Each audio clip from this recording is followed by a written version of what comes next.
واخيرا اللوك الاخير، وهذا الصندال اللي اشتريته من شين. انا على فكره عندي شويه شوك من شين. ليش؟ راح افسر لكم هلا.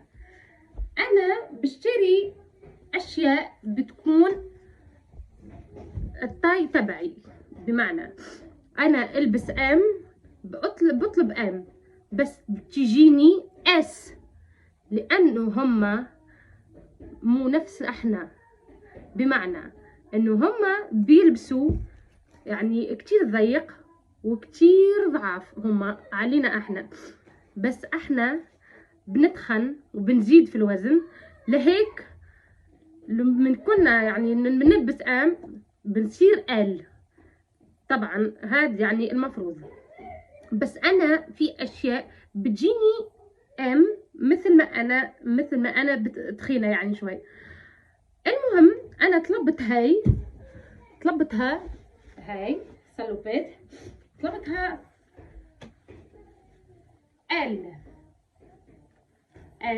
وشوفوا ال كيف اجتني، يعني كتير واسعه بارابور جسمي، لانه جسمي مو هيك.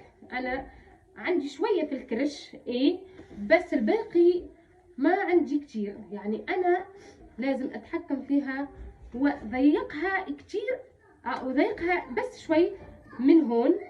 وكيف راح اعمل؟ يعني راح اعمل هون قولوا احنا نزيدوها اقفال ثانيه من هون ومن هون، والا راح اعمل يستيك راح يجبدها، يعني راح تصير ضيقه شوي مثل هذا تماما.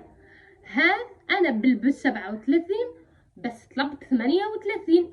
وشوفوا انه 38 الصينيين بيلبسوا 37 معناتها 38، يعني اذا انتي تلبسي 36 اطلبي 37. يعني شوفوا